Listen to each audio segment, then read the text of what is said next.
So, hello everyone, welcome you all at the Nimbus Learning powered by Inns Academy. So, I welcome you all in the lecture series of interview guidance program.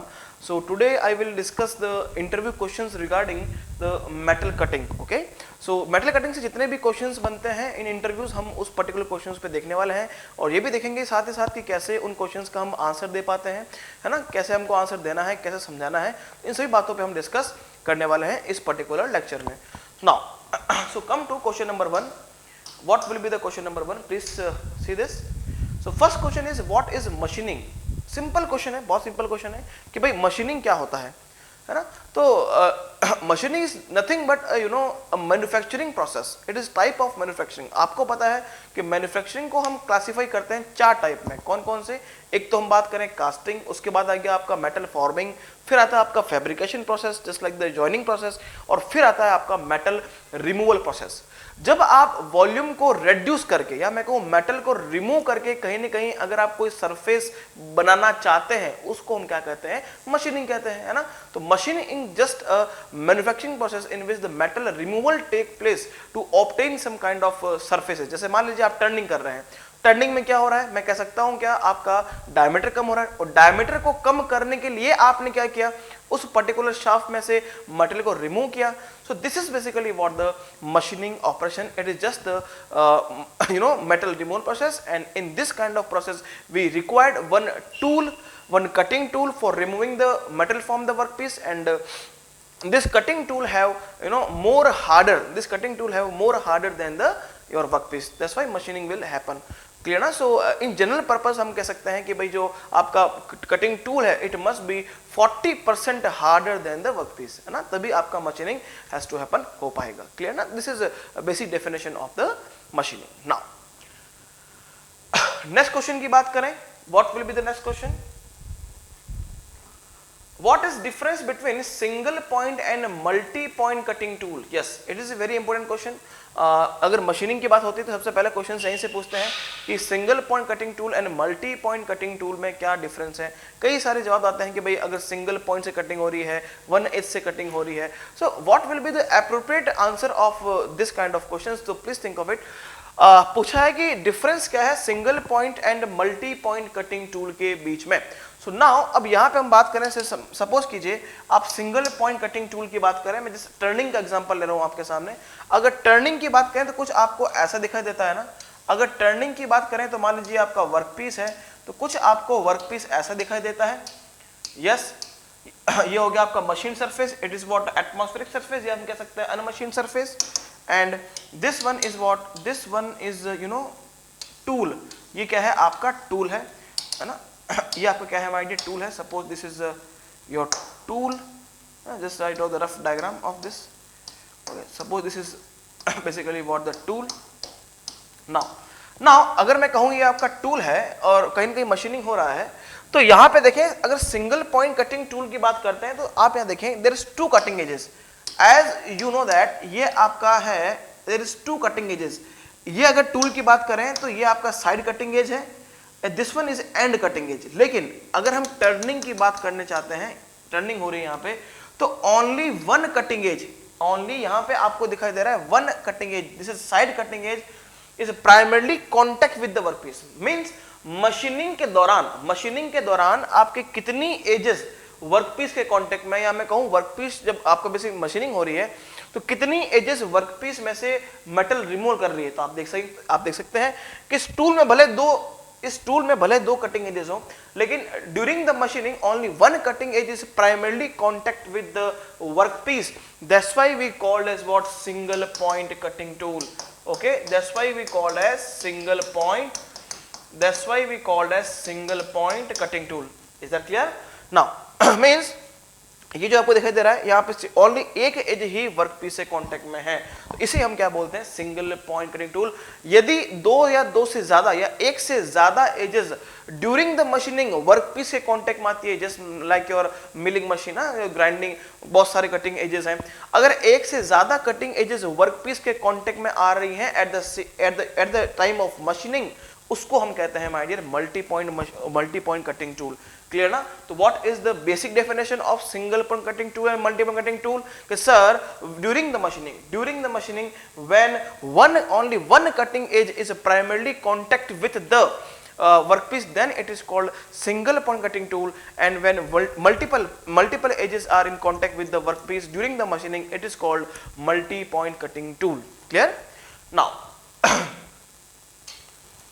define the ASA tool signature. अगर मैं ASA tool signature की बात करें, देखेंगे signature क्या होता है। अगर हम किसी भी टूल की बात करें, अगर आपको मशीनिंग इफेक्टिव बनानी है तो 3 से 4 पर्पसेस आपके सामने आते हैं। कि सबसे पहली बात तो जब आप मशीनिंग कर रहे हो तो चिप है वो कहीं ना कहीं मैं कह सकता हूँ क्या आपकी प्रॉपर्ली फ्लो होनी चाहिए। चिप का गाइड होना बहुत जरूरी है ताकि चिप वहां से मशीनिंग जोन से निकल पाए। और तो और जो सिंगल पॉइंट कटिंग टूल के जो फ्लैंक सर्फेसेस हैं, यस, जो आपके फ्लैंक सर्फेसेस हैं, in single point cutting tool 3 faces are there, just like your rake face, like end flank और योर साइड फ्लैंक। अगर दोनों ही फ्लैंक की बात करूं तो फ्लैंक सर्फेसेस का वर्कपीस के सर्फेसेस से थोड़ा सा दूर हटना जरूरी है, थोड़ा सा रिलीफ होना जरूरी है ताकि रबिंग एक्शन नहीं हो वर्कपीस और टूल के बीच में। So if machining is has to happen very efficiently, you have 3 objective. Okay, what are the objective? कि भाई जो बेसिकली आपका टूल एंड वर्कपीस है वहां पे जो मशीनिंग हो रही है, जो चिप्स जो है वो इजीली वहां से निकल जाए। दूसरा अगर मैं कहूं कि भाई जो आपकी फ्लैंक सर्फेसेस हैं वो कुछ उनको रिलीफ दें, मतलब कहीं ना कहीं उसको वर्कपीस से रबिंग ना हो, ताकि हम क्या करें आपकी इफेक्टिव मशीनिंग हो पाए। इन सभी ऑब्जेक्टिव को पूरा करने के लिए हमने क्या किया, तीनों ही फेसेस पे 2-2 एंगल दिए। यस ना? अगर 3 फेस है, हर एक फेस पे 2 एंगल देंगे तो क्या आएगा आपका 6 एंगल्स आएंगे और एक आ गया आपका नोज रेडियस। तो जो 7 जो आपके 6 एंगल्स हैं और एक आपकी नोज रेडियस है, उनको अगर मैं प्री डिफाइंड अगर मैं एक वे में लिख देता हूं, जैसा कि हम एक सिग्नेचर करते हैं, है ना, टूल का सिग्नेचर वो कहीं ना कहीं टूल को बता रहा है कि टूल में कितने एंगल्स हैं।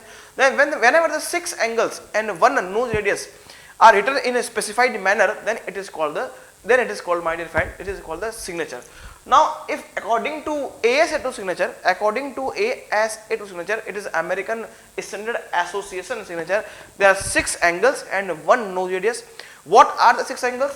इसके लिखने का तरीका क्या क्या है अगर हम बात करें तो देयर आर सबसे पहला आता है आपका back rake angle.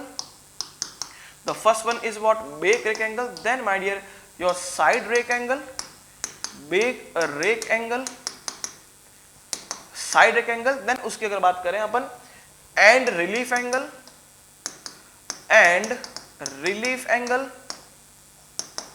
Then my dear side relief angle, then side relief angle, then and cutting edge angle, and cutting edge angle, and this is a side cutting edge angle, side cutting edge angle, and nose radius. This is the predefined way of the ASA signature. अगर मैं हर एक tool अगर हर एक में angle की बात करूं तो ये एंगल कैसे दिखा देते हैं, थोड़ी सी हम इसकी बात कर लेते हैं। इन ASA टूल सिग्नेचर हम 2 प्लेन्स की बात करने वाले हैं, pi X plane and pi Y plane. Yes ना? First one is your longitudinal plane and second one is what your transverse plane. Yes ना? अगर मैं कुछ ऐसे एंगल्स की बात करूं तो अगर समझाने के लिए कभी कभी एक इंटरव्यू में पूछ सकते हैं कि प्लीज इन एंगल्स को समझाइए, तो थोड़ा को समझना चाहिए। तो अगर एक टूल की बात करें तो जैसे कि मैंने कहा था यहाँ पे 3 फेजेस हैं।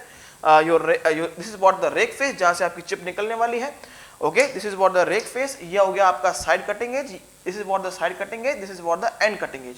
ओके, नाउ हम बात करें, ये आपके हो गई 2 फ्लैंक सर्फेसेस, ये साइड कटिंग एज के नीचे है, that's why we call as this is side flank, and this flank is basically below the this end cutting edge, that's why we call as end flank. तो 2 flank आपको दिखाई दे रहे हैं। अगर यहाँ पे हम ASA टूल सिग्नेचर की बात करना चाहें तो हमें यहाँ पे 2 प्लेन दिखाई देंगे। Just this is a pi X plane, pi X plane जो दिखाई दे रहा है, this is longitudinal plane, as we know that this is what the longitudinal plane. और यहाँ पे अगर हम बात करें तो ये क्या हो गया आपका pi Y plane, this is what the pi X plane, this is pi Y plane. Pi Y का मतलब हो गया आपका ट्रांसवर्स प्लेन। तो यहां से मैं कह सकता हूं कि और तीसरा प्लेन हो गया आपका रेफरेंस प्लेन, है ना, जो कि बिल्कुल बेस के पैरेलल है, this is what the reference plane. So this is longitudinal, this is हो गया आपका दिस इज ट्रांसवर्स प्लेन, ये हो गया आपका रेफरेंस प्लेन। नाउ अगर हम तीनों ही प्लेन से टूल को देखना चाहें तो अगर तीनों ही प्लेन से देखेंगे तो कौन कौन से एंगल्स आपको दिखाई देते हैं। यहां पे मैं कह सकता हूं क्या ये टूल है तो इस टूल का विड्थ ये है और इस टूल का लेंथ ये है, इस टूल का लेंथ ये है। तो मैं यहां से एक बात कह सकता हूं कि जो आपका पाई एक्स प्लेन है या मैं कहूं जो आपका ये लॉन्गिट्यूडनल प्लेन है, this longitudinal plane is parallel to width, this longitudinal plane is parallel to width and perpendicular to length, yes, and this pi y plane is parallel to length and perpendicular to width. So इस बात का आपको ध्यान रखना है कि जो longitudinal plane है आपका pi x, this is parallel to width and perpendicular to length, and जो आपका pi y plane है this is parallel to the length and transverse plane is parallel to length and perpendicular to width. Now अब हम कुछ angles की बात कर लेते हैं जो कि हमने AS टूल सिग्नेचर में लिखे थे कि वो एंगल क्या दिखाते हैं। अगर मैं मान लीजिए इस पर्टिकुलर टूल को इस पाई एक्स प्लेन में काटता हूं, है ना, अगर मैं इस टूल को पाई एक्स प्लेन में काटता हूं, so this blue colour plane is what the pi X plane, अगर मैं इस प्लेन में काटता हूं, दिस इज फ्रंट व्यू, तो आपको दिखाई दे रहा है दो एंगल आपको दिखाई देंगे। एक तो ये एंगल कि भाई ये जो आपको साइड कटिंग एज दिखाई दे रही है कितना एंगल बना रही है, ऐसा कितना ऊपर की तरफ उठी हुई है। तो मैं ऐसे कह सकता हूं क्या, ये यहां से देखें तो ये रेक फेस का एंगल है माय डियर, ये आपका रेक फेस का एंगल है। दिस एंगल को हम क्या बोलते हैं, side rake angle. Why we called side rake angle, because ये एंगल रेक फेस पे है और किस तरफ है, किस तरफ ऊपर उठा हुआ है, साइड की तरफ ऊपर उठा हुआ है क्या, this is what the side cutting edge angle, this side cutting, this is what side cutting edge, इसकी तरफ ऊपर उठा हुआ है, that's why we called as what side rake angle. Now इस फ्रंट व्यू से मुझे एक और एंगल पता चल रहा है कि आपका जो साइड फ्लैंक है वो कितना अंदर दसा हुआ है ना, ये फ्लैंक एंगल देना जरूरी भी है। These are basically called relief angle, ताकि आपका टूल एंड वर्कपीस के बीच में रबिंग एक्शन नहीं हो ना। तो फ्लैंक सरफेसेस जो आपको दिखाई दे रही है, ये अगर मैं कहूं ये साइड फ्लैंक है, this one is side flank, ये कितना अंदर बेसिकली मैं कह सकता हूं क्या दसी हुई है, कितना अंदर आपकी है, उसको ही हम क्या बोलते हैं, side relief. Why we called side relief, because ये साइड फेस पे और कितना अंदर रिलीफ है। तो देखिए अगर आप, तो ये हो गया आपका साइड रिलीफ। तो यहां से मैं कह सकता हूं क्या sir, side rake and side relief both are measured in pi X plane, या मैं ऐसा भी कह सकता हूं side rake and side relief both are measured in a plane which is parallel to with and perpendicular to length of the tool. Now अगर हम इस टूल को साइड व्यू में देखते हैं, या मैं कहूं कि इस टूल को अगर आप ये पाई वाई प्लेन में देखते हैं, तो अगेन आपको दो एंगल नजर आएंगे। कौन कौन से भाई, दो एंगल कौन से नजर आएंगे, एक तो आपका बेक एंगल, दूसरा आपका एंड रिलीफ एंगल। कैसे कि भाई आपका जो रेक फेस है वो कितना ऊपर की तरफ उठा हुआ है, जो आपकी रेक फेस है कितना ऊपर की तरफ उठा हुआ है, किस डायरेक्शन में, बैक डायरेक्शन में ना। तो इसको हम बोलते हैं my dear back rake angle. और अगेन ये जो आपकी एंड सरफेस है, एंड फ्लैंक है, वो कितना अंदर रिलीफ कर रहा है, कितना अंदर दसा हुआ है, कितना अंदर रिलीफ ले रहा है, वो कहां दिखाई दे रहा है आपको, इस पर्टिकुलर पाई वाई प्लेन में। तो again back angle and your end relief angle, back angle and relief angle both are my dear measured in pi Y plane. Rake angle हम क्यों दे रहे हैं, बिकॉज आपका जो कहीं ना कहीं चिप का फ्लो है वो चिप के फ्लो को गवर्न करता है, चिप का फ्लो आसानी से हो। रिलीफ एंगल क्यों दे रहे हैं, ताकि कहीं ना कहीं आपका रबिंग एक्शन नहीं हो between the tool and the workpiece during the machining, right ना। सो अगर हम पाई वाई प्लेन में देखते हैं, means it is transverse plane में देखते हैं, या मैं कहूं अगर आप फ्रंट साइड व्यू में देखते हैं, तो आपको दो एंगल नजर आते हैं। कौन कौन से, एक तो बेक एंगल और हो गया आपका एंड रिलीफ एंगल। नाउ एक और व्यू बच गया है आपका, कौन सा, एक व्यू अगर बात करें तो this is what the top view. अगर टॉप व्यू की बात करें, या मैं कहूं अगर इसको रेफरेंस प्लेन में देखते हैं, है ना, इसको ऊपर से देखते हैं, अगेन आपको दो एंगल नजर आ रहे हैं। ये जो एंगल है side cutting edge angle, this is nothing but ये जो एंगल दिखाई दे रहा है, तो ये एंगल कौन सा है भाई, ये एंगल मैं कह सकता हूं कि शैंक का एक्सिस है। अगर शैंक के एक्सिस को मैं आगे बढ़ाऊं, और जो साइड कटिंग एज है उसका अगर मैं एंगल देखता हूं, तो ये एंगल है आपका साइड कटिंग एज एंगल। वहीं अगर मैं इस नोज को आगे बढ़ाता हूं और ये एंड कटिंग एज को बनाऊं, तो इसके बीच में जो एंगल है वो क्या है आपका एंड कटिंग एज एंगल। इसको अपन ऐसे भी समझ सकते हैं माय डियर कि ये जो टॉप व्यू मैंने आपको बताया था, है ना, this is the top view जो कि मैंने आपको बताया था इन प्रीवियस स्लाइड। तो ये अगर बात करें, ये टॉप व्यू है। सो यहाँ पे शैंक का एक्सिस को मैं बढ़ाता हूँ, तो इससे ये जो ये एंगल है इसे बोलते हैं अपन साइड कटिंग एज एंगल, साइएस बोल दिया। और this is what and cutting edge angle. Clear ना? तो ये हो गए आपके सारे के सारे ASA टूल सिग्नेचर जो कि हमने अभी दिखाए हैं और कहीं ना कहीं हमने डिस्कस किए हैं, और मैंने बताया भी है कि कैसे कहीं ना कहीं हम इसे देखते हैं। तो ऐसे क्वेश्चंस भी आपको पूछ सकते हैं। Okay, so the next question is define the angles described in ASA tool signature. Yes, define the angles described in ASA tool signature। जैसा कि हमने अभी ये देखा है कि जैसा कि हमने देखा माय डियर कि इन ASA tool signature there are various kind of angles, just like your सबसे पहला आता है आपका बैक रेक एंगल, उसके बाद side rake angle, then my dear friend it is end relief angle, side relief angle, and cutting edge angle and side cutting edge angle. इनको हमने previous question में ही डिस्क्राइब कर लिया है। Clear? So now come to the next one. Why we need ORS orthogonal rake system?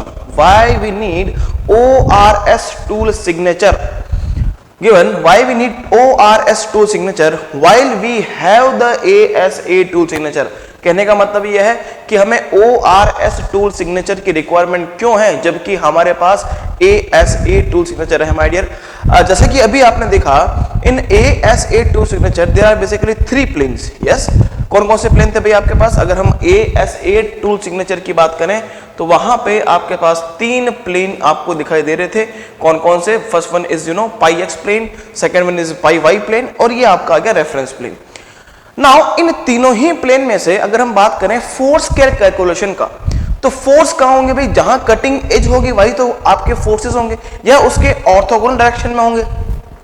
Yes, तो इन ASA tool signature ऐसा एक भी प्लेन नहीं है जिसमें कि आप फोर्सेस मेजर कर सकते हैं। यस, तो हमें एक ऐसे प्लेन की रिक्वायरमेंट है, जिसमें हम फोर्सेस को मेजर कर पाएंगे, और वो जो प्लेन है वो कटिंग एज पे होना चाहिए। सो इन ऑर्थोगोनल रेक सिस्टम हम उस प्लेन की बात करते हैं, उस प्लेन को हम बोलते हैं माय डियर कटिंग प्लेन, जो कि एग्जैक्टली कटिंग एज के अलोंग होता है। उसका जो परपेंडिकुलर है वो है आपका orthogonal plane. So what is the appreciable answer for this question कि why we need the ORS tool signature? Because in ASA tool signature we have 3 planes like pi X plane, pi Y plane and your reference plane, but cutting edge के along एक ही भी plane नहीं होने के कारण हम जो फोर्सेस डेवलप हो रहे हैं ड्यूरिंग द मशीन हम उसका एनालिसिस नहीं कर पाएंगे, जबकि ORS टूल सिग्नेचर में हमारे पास कटिंग प्लेन है जो एग्जैक्टली कटिंग एज पे है, और एक ऑर्थोगोनल प्लेन है जो कटिंग प्लेन के बिल्कुल परपेंडिकुलर है। तो हम उसमें कहीं ना कहीं कटिंग प्लेन में हम फोर्सेस को मेजर कर पाएंगे। That's why we need the ORS system for analysis of the forces. Clear? Now come to the next. What is difference between bake rake angle and inclination angle? भाई ये बोल रहा है कि डिफरेंस क्या है, what is the difference between back rake angle and inclination angle my dear. देखो जो बेक रेक एंगल है वो आपको पता है ASA टूल सिग्नेचर का एंगल है। अगर हम बात करें ORS सिस्टम की तो उसमें आता है आपका इंक्लिनेशन एंगल। देखिए बेक रेक एंगल और इंक्लिनेशन एंगल दोनों ही कहीं ना कहीं मैं कह सकता हूं क्या, दोनों ही आपके रेक फेस का बैकवर्ड स्लोप दिखाते हैं। Yes, the bake rake angle and the inclination angle both shows the backward slope of the rake face. But अगर हम बात करें bake rake angle का तो bake rake angle is measured in bake rake angle my dear this bake angle is measured in pi y plane, where अगर हम बात करें inclination angle का तो वो मेजर होता है my dear आपका pi c, I can say that cutting plane में। Yes, because the inclination angle is basically angle of what ORS tool signature. If it is angle of ORS tool signature, then this angle is measured. This angle is measured in my dear your cutting plane. And but if I talk about the bake rake angle, this is the angle of ASA tool signature. दोनों में common क्या है? दोनों में common ये है कि दोनों ही जो एंगल है वो आपका रेक फेस का स्लोप बता रहे हैं with respect to pi R plane, with respect to your reference plane. But major difference is what? Back rake angle is measured in pi Y plane my dear, and my dear जो आप बात करने वाले हैं inclination angle is measured in cutting plane, because it is have the ORS tool signature. So ये angle आपको दिखा रहा है कहीं ना कहीं angle with respect to reference plane in my dear friend, in what the cutting plane, and my dear this is basically called the inclination angle. So common बात यही है, दोनों में कॉमन बात यही है कि दोनों ही एंगल रेक फेस के स्लोप बताते हैं और दोनों ही एंगल हम रेफरेंस प्लेन से मेजर करते हैं. डिफरेंस क्या है सर? बेक रेक एंगल आपका ए से दो सिग्नेचर है, इसलिए back rake angle pi Y plane में होता है, और अगर हम इंक्लिनेशन एंगल की बात करें तो ये एंगल आपका pi C I can say cutting plane में होता है. दिस इज द सिमिलरिटी और difference between back rake angle and inclination angle.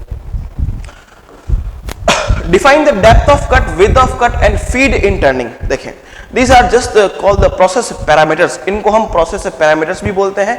Now, what is the meaning of depth of cut? You know, whenever you do the machining, so you have the atmospheric surface, I can say unmachined surface and you know machined surface. अगर हम बात करें my dear, जैसे suppose कीजिए ये मान लीजिए आपका turning कुछ ऐसा हो रहा है. This is what the turning operation.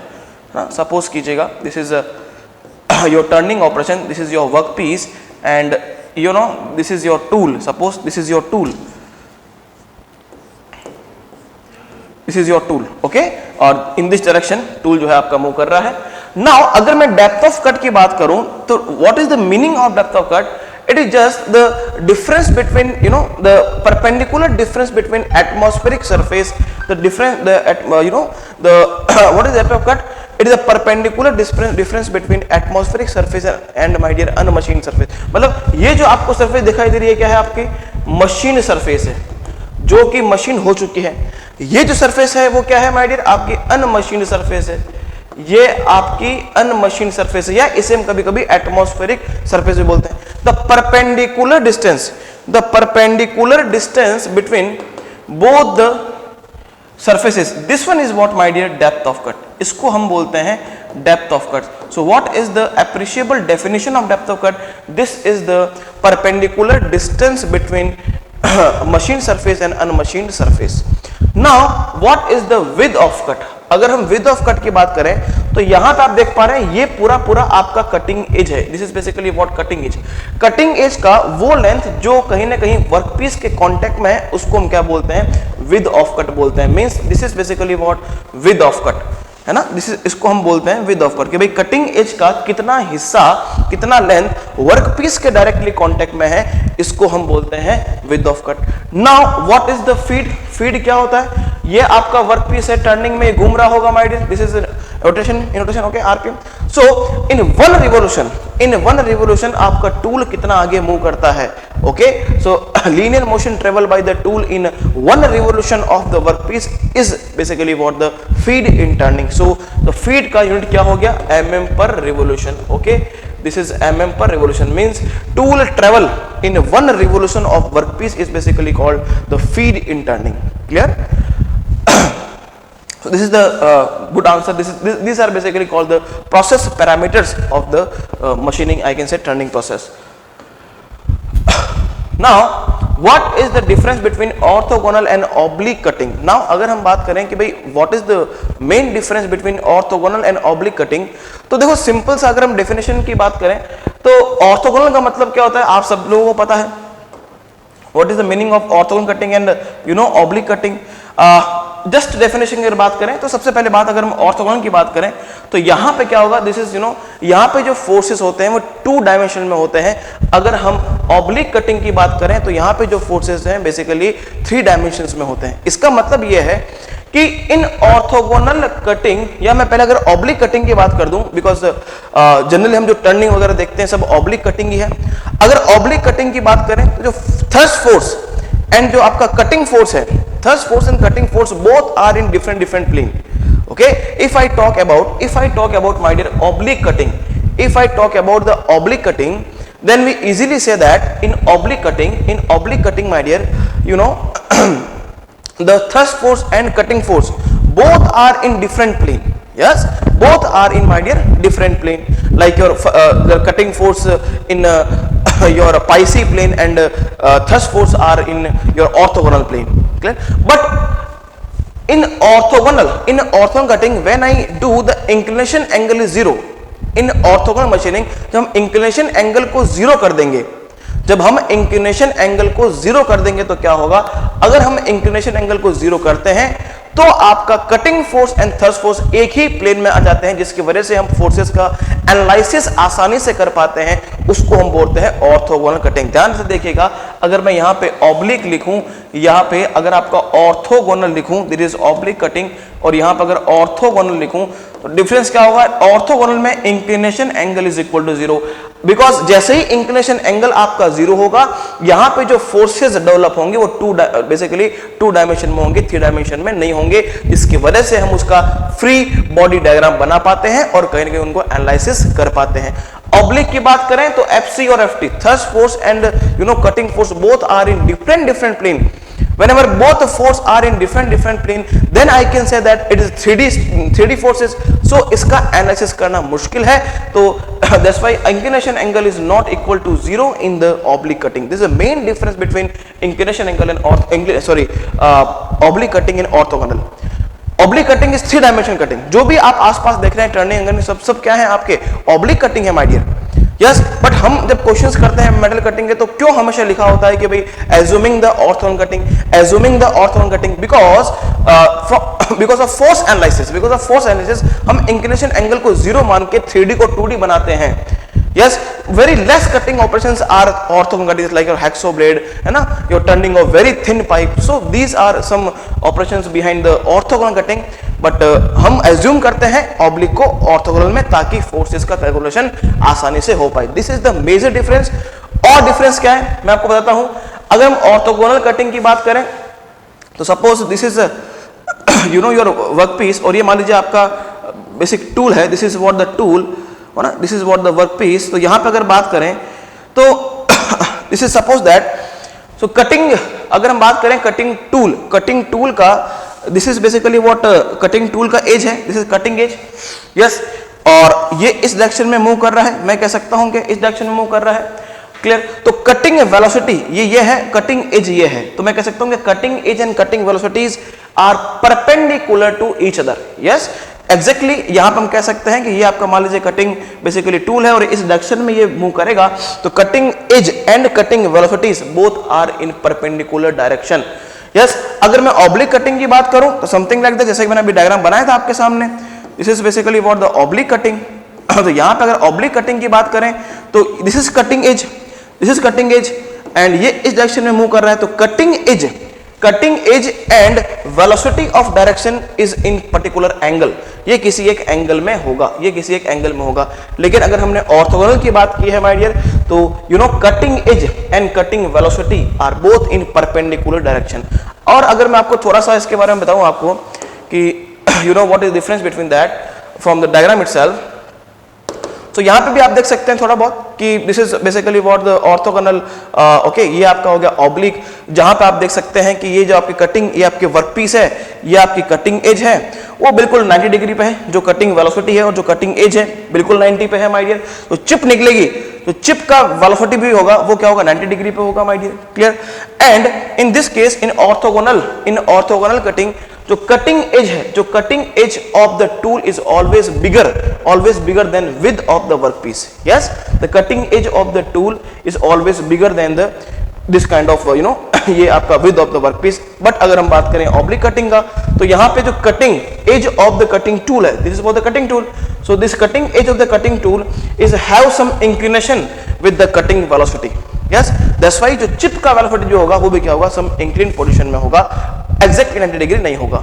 इसके अलावा बात करें तो cutting edge of the tool है, cutting edge of the tool is sometimes bigger and smaller than the the width of the workpiece. So these are some difference between the orthogonal and oblique cutting. but अगर interview में आप question पूछता है कि what is difference between orthogonal and oblique, so ये तो बात बतानी है। इसके साथ साथ जो मैंने आपको बात बताई है 2D एंड 3D वाला, वो कंसेप्ट भी आपको तरीके से बताना है कि सर ऑर्थोगोनल में इंक्लिनेशन एंगल आपका 0 हम मानते हैं, जबकि ऑब्लिक में 0 नहीं होता है, जिसकी वजह से oblique cutting is 3 dimension cutting and orthogonal cutting is 2 dimension cutting. For easily force analysis we can assume oblique cutting to the orthogonal cutting by assuming the inclination angle is equal to 0. So please think of this kind of answer. These are the appreciable answer. Now the next question is, what are the what are the actual forces and major forces in machining operation.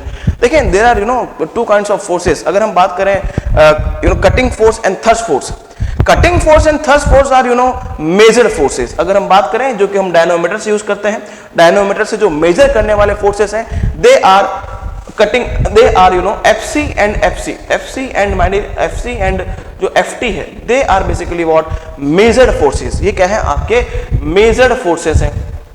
Clear.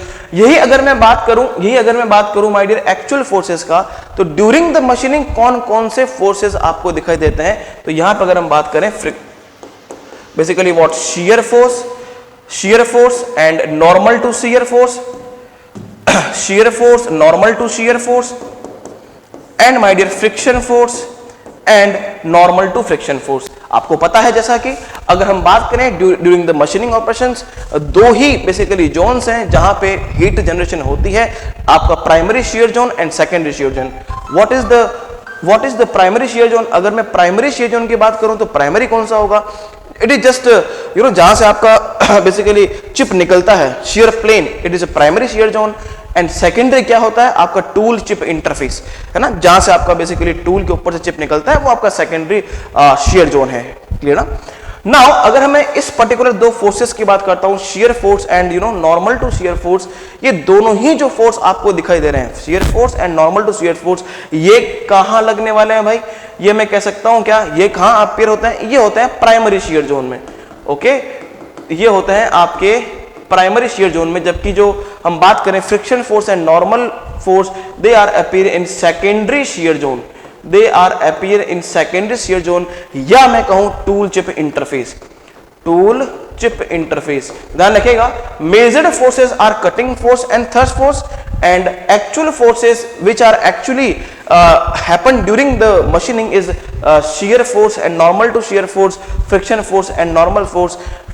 Shear force and normal to shear force are appear in the primary shear zone, and friction force and normal to friction force are appear in the secondary shear zone. Now come to the next question कि define the merchant circle। जैसा कि हमने अभी previous question में देखा है कि what are the actual forces and what are the major forces। जैसे देखा हमने कि actual forces कौन कौन से हैं भाई, these are just your FS हो गया है ना, shear force हो गया, normal to shear force हो गया है ना, आपका friction force हो गया, normal force हो गया, they all are my dear actual forces। and what are the major forces, cutting force and thrust force, उसको हम बोलते हैं माय डियर आपका, जो कि डायनोमीटर से मेजर करते हैं, उसको बोलते हैं मेजर फोर्सेस। अब अगर मैं इन सारे के सारे बेसिकली जो फोर्सेस आपको दिखाई दिए हैं, उन सारे के सारे फोर्सेस को अगर टूल की टिप पे लाके रख दें, तो जो सारे के सारे जो बेसिकली फोर्सेस उनको है ना हेड टू टेल अगर मिला है, तो आपका सर्कल बनेगा, उसी को ही बोलते हैं अपन मर्चेंट सर्कल ना। तो what is the merchant circle, nothing but जितने भी आपके actual forces and major forces हैं। What are the actual forces, like shear force, normal to shear force, friction force and normal force. चार हो गए आपके एक्चुअल फोर्सेस एंड दो हो गए आपके major forces FC and FT। इन छह की छह फोर्सेस को अगर मैं हेड टू टेल मिलाऊं और कहां पे रखूं, टूल की टिप पे रखता हूं, तो जो आपको बेसिकली एक सर्कल से नजर आता है, समथिंग लाइक दैट, इसे ही हम क्या बोलते हैं, मर्चेंट सर्कल बोलते हैं। सपोज ये आपका मर्चेंट सर्कल है ना, और ये मान लीजिए आपका टूल है, this is for the tool. अगर ऐसा टूल है तो कहीं ना कहीं मैं कह सकता हूं क्या, यहाँ पे आपका F आ जाएगा फ्रिक्शन फोर्स, यहाँ पे आ जाएगा आपका normal force, this is cutting force, this is thrust force, this is shear force, okay, this is normal to shear force, okay. और ये हो गया आपका कहीं ना कहीं रिजल्टेंट, ये हो जाता है आपका R, ओके। ये हो गया आपका जो कि बिल्कुल टूल चिप इंटरफेस पे सेकेंडरी शियर जोन में है, ये हो गया फ्रिक्शन फोर्स, ये normal to friction force, okay. ये आपका हो गया कटिंग फोर्स, ये thrust force my dear, this is a friction force, okay, this is normal to friction force FN। ये छह की छह फोर्सेस जो हैं जिनको हमने मिलाया है, इसे ऐसे मिलाते हैं तो हमें सर्कल नजर आता है, इसको हम बोलते हैं my dear Merchant circle. Now what is specific cutting energy. Specific cutting energy क्या होता है, देखो कोई भी मशीनिंग ऑपरेशन करें, अगर हम कोई सा भी मशीनिंग ऑपरेशन करते हैं, तो इन ऑल द मशीनिंग ऑपरेशन आपको ध्यान रखना है कि स्पेसिफिक कटिंग एनर्जी क्या होता है, it is just power upon MRR ना। Specific cutting energy is nothing but power upon M R R, power upon M R R means particular metal volume में मेटल रिमूव करने के लिए आपको कितना पावर की रिक्वायरमेंट है, यस ना, यही है आपका क्या, this is basically what the specific cutting energy है ना, कि पर्टिकुलर वॉल्यूम में से पर्टिकुलर वॉल्यूम को रिमूव करने, बिकॉज मशीनिंग है तो मेटल रिमूव तो होगा ही होगा, तो मेटल रिमूव पर्टिकुलर वॉल्यूम का मेटल रिमूव करने के लिए आपको कितनी पावर का रिक्वायरमेंट है उसे ही हम बोलते हैं specific cutting energy. And my dear, in all the conventional machining process, in all the conventional machining process, ध्यान से देखिएगा, सभी मशीनिंग प्रोसेस की बात करें तो उसमें ग्राइंडिंग की बात करें, ग्राइंडिंग का जो स्पेसिफिक कटिंग एनर्जी है वो क्या होता है माय डियर, सबसे ज्यादा होता है। अगर नॉन कन्वेंशन की बात करें तो उसमें ईसीएम प्रोसेस का स्पेसिफिक कटिंग एनर्जी क्या होता है, ज्यादा होता है। तो अगर सिंपली पूछा है कि स्पेसिफिक कटिंग एनर्जी से क्या मतलब है, तो it is just ratio of power in MRR, है ना, कि कितने पर्टिकुलर एमआरआर के लिए, मेटल रिमूवल के लिए कितना आपका पावर लग रहा है। Yes, now come the question, what are the major reason for the, major reason कौन कौन से हैं आपके टूल वियर के, there are various reason for the tool wear, just like you know the adhesion, adhesion is the main reason, diffusion है ना, adhesion हो गया आपका, डिफ्यूजन हो गया, ऑक्सीडेशन हो गया,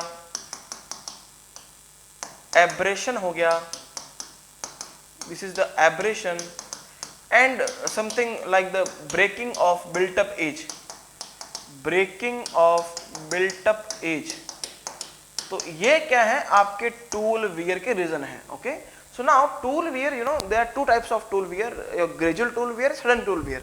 सडन टूल वियर का कहीं ना कहीं प्रिडिक्शन करना मुश्किल होता है, इसलिए हम ग्रेजुअल टूल वियर को ही देखते हैं। तो अगर हम बात करें डिफ्यूजन का, डिफ्यूजन का मतलब क्या होता है, जैसे अगर आप हाई स्पीड स्टील के टूल का इस्तेमाल कर रहे हैं, at the high temperature some carbon is diffuses from the tool, अगर आपका कार्बन टूल से डिफ्यूज कर गया है ना, अगर हम हाई स्पीड की बात करें, eight the high temperature at the high speed, जैसे ही कार्बन आपका डिफ्यूज कर गया तो क्या होगा, उस टूल का स्ट्रेंथ कम हो जाएगा, इसी बोलते हैं अपन धीरे धीरे आपका डिफ्यूजन वियर होता रहेगा। इसके लिए पर्टिकुलर टूल ऐसा हमें चाहिए जिसका हॉट हार्डनेस क्या हो, ज्यादा हो, रेड स्ट्रेंथ क्या हो, ज्यादा हो, इसका मतलब हाई टेम्परेचर पे भी वो अपनी स्ट्रेंथ को बरकरार रखे, इसलिए तो आपका डिफ्यूजन वियर नहीं होगा, है ना। तो diffusion is what carbon diffuse कर जाना फ्रॉम द टूल, है ना, from the tool at the high temperature, at the high temperature, है ना। So what is the meaning of adhesion is nothing but, you know, adhesion का मतलब क्या है, जब आपकी चिप जो है वो उस टूल से, चिप जो है वो अगर टूल्स के ऊपर से जा रही है तो you know some chip material is adhere, you know some chip material get welded to the tool, because tool की सरफेस की बात करें तो टूल पे भी क्या है आपका पीक्स एंड वैलीज होगा, उसके ऊपर से अगर आपकी हाई टेम्परेचर चिप फ्लो हो रही है तो सम पॉइंट में कह सकता हूं क्या वेल्डेड जॉइंट हो जाएंगे, और लेकिन ऊपर से आपका एन फोर्स भी लग रहा है ना, तो दिस काइंड ऑफ जो वेल्डेड जॉइंट्स हैं between the chip and the tool, this are dragged by the upcoming chip, जब वो ड्रैग करेगी अपकमिंग चिप जो आ रही है उस पर्टिकुलर वेल्डेड जॉइंट्स को, मान लीजिए आपका suppose this is what the tool, है ना, suppose this is what the tool, और यहाँ से आपकी रेड हॉट जो चिप्स हैं वो अगर जा रही है ना, रेड हॉट चिप्स हैं वो अगर इसके ऊपर से फ्लो कर रही हैं, तो यू नो यहाँ पे इस पॉइंट पे सम वेल्डिंग में be happen, but you know N force is also appearing in this, जब यहाँ से वो जाएगी तो जो अपकमिंग चिप आने वाली है वो कहीं ना कहीं इस पर्टिकुलर जो पॉइंट्स हैं इनको साथ में लेके जाएगी, और साथ ही साथ कुछ टूल का मेटल भी ड्रैग करते हो जाएगी, इसे ही बोलते हैं अपन adhesion process. Now what is the abrasion, if workpiece have some impurity, अगर वर्कपीस में कुछ इम्प्योरिटी है, अगर आप कास्टिंग से लाए हो वर्कपीस को, कुछ इंटरनल अगर उसके अंदर इम्प्योरिटीज हैं, अगर आप मशीनिंग कर रहे हो तो कुछ फेलाइट पॉकेट्स जिसको बोलते हैं अपन, जो भी आपके कास्टिंग में इम्प्योरिटीज आती हैं उसको बोलते हैं अपन felite pockets. When felite pockets are you know introduce with the workpiece at the high, introduce with the tool with the when the high speed is there, then this felite pockets you know crack produces the crack on the flank surfaces as well as on the rake surfaces, so इसको बोलते हैं अपन abrasion and oxidation, you know that oxide layer will form on the tools, then tool wear forms, breaking of built up edge, you know that there are three types of chips are formed, continuous, discontinuous and built up edge, whenever some kind of metal are stick to the to the cutting edge, cutting tool tip, and after some time when the cutting forces are high, then these kind of chips are breaks, इसे बोलते हैं अपन built up as, जिसकी वजह से आपका flank surfaces बर्बाद होता है, उसको बोलते हैं अपन बिल्टअप एज का टूटना, जिसकी वजह से आपका टूल का वेयर हो रहा है। सिंपली अगर आपको पूछा है कि what are the major reason for the tool wear, तो there are basically adhesion, diffusion, oxidation, abrasion and breaking off built up edge are the main reason for the tool wear. और इस बात का भी ध्यान रखना है, रेक फेस पे जो वियर होता है उसको बोलते हैं कैटर वियर, जो आपका फ्लैंक सरफेसेस पे वियर होता है उसको बोलते हैं अपन फ्लैंक वियर, है ना, इस बात का भी आपको ध्यान रखना है। नाउ टूल लाइफ क्या होता है भाई, आपको पता है जैसे जैसे आपका टूल काम कर रहा है उसको रीग्राइंड करने का समय आएगा, है ना, primary wear zone, secondary wear zone, tertiary wear zone आप लोगों ने पढ़ा होगा, है ना। सेकेंडरी वियर जोन के एंड तक अगर आपका टूल पहुंच चुका है, अगर आप हाई स्पीड में वर्क कर रहे हैं तो टूल का वियर जल्दी होगा। उसे जब सेकेंडरी वियर जोन के बाद अगर आपका टूल आप चेंज करना चाहते हो तब भी नहीं होगा ना, तो हमें सेकेंडरी वियर जोन के अंदर अंदर हमें टूल को वापस रीग्राइंड करना पड़ेगा, वापस उसकी जो एजेस हैं वो शार्पन करनी पड़ेगी, है ना। तो वो जो टाइम है ना टूल का, जो बेसिकली सक्सेसफुल जो आपका रिग्राइंडिंग का टाइम है उसे बोलते हैं अपन टूल लाइफ। या हम कहें कि कितना वर्कपीस बन गया है ना, कितना वर्कपीस बन गया है टू सक्सेसिव रिग्राइंडिंग टाइम के बीच में कितना वर्कपीस आपका बन गया है, या मैं कहूं कितना वॉल्यूम ऑफ मेटल रिमूव हो गया है टू सक्सेसिव रिग्राइंडिंग टाइम के बीच में। तो टूल लाइफ को हम ऐसे ही देख सकते हैं। सो tool life is what this is the time gap between the regrinding of the tool, या मैं कहूं कि भाई उस regrinding टाइम के बीच में कितना वर्कपीस, अगर मान लीजिए 5 वर्कपीस आपका तैयार हो गया है उस टाइम में और एक जगह आपका 15 वर्कपीस तैयार हो गया है, तो किसका होगा टूल लाइफ, जैसे 15 वर्कपीस निकला ना, जैसे जैसे आपका वेलोसिटी बढ़ता है, स्पीड बढ़ता है, वैसे वैसे आपका टूल लाइफ डिक्रीज होता है, क्लियर ना। सो मैथमेटिकल अगर फॉर्मेट की बात करें तो it is just no for the Taylor's tool life equation. So what will be the Taylor's tool life equation, v t की power n is equal to constant, v is what cutting speed, t is what the tool life and c is Taylor's constant। तो ऐसे हम कहीं ना कहीं mathematical दे सकते हैं। Now modified tool life equation क्या होती है पूछ लेगा, तो v t की पावर n f की पावर a d की power b is equal to constant। It means जितना f v t की पावर n, इसका मतलब क्या है, जितना आप कटिंग स्पीड बढ़ाएंगे उतना ही टूल लाइफ क्या कम होगा। And tool life is also depends upon feed and depth of cut, greatly depends upon cutting speed, then followed by the feed, then my dear depth of cut. This kind of things maybe arises in the interview questions. Okay. Define chip formations in machining. There are 3 types of chip formations in the machining. Your ductile machining, there are continuous chip will form because of in ductile when you machine the ductile workpiece, so in the ductile workpiece yielding is there, shear yielding is there. So when you do the machining on the ductile workpieces, तो shear yielding promotes the cracking, है ना, crack नहीं बनाता है ना, because आप ductile workpiece का machining कर रहे हो, है ना। जब भी shear yielding होगा तो आपका कंटिन्यूस चिप आपका फॉर्म होता है। Whenever you do the machining on the brittle materials, है ना, जब भी आप मशीनिंग करोगे ब्रिटल मटेरियल के साथ, तो मैं कह सकता हूँ क्या, if you do the machining in the brittle material, then crack formation my dear promotes the crack formation promotes the shear yielding। shear yielding नहीं होगा, क्रैक का जनरेशन होगा, जिसकी वजह से आपके डिसकंटिन्यूअस चिप निकलती है। तो ये भी पूछ सकता है एग्जाम में कि भाई अगर आप डक्टाइल वर्कपीस का मशीनिंग कर रहे हो तो कैसा चिप निकलेगा, कंटिन्यूअस चिप निकलेगा। अगर आप ब्रिटल वर्कपीस का मशीनिंग कर रहे हो तो आपका डिसकंटिन्यूअस चिप निकलेगा।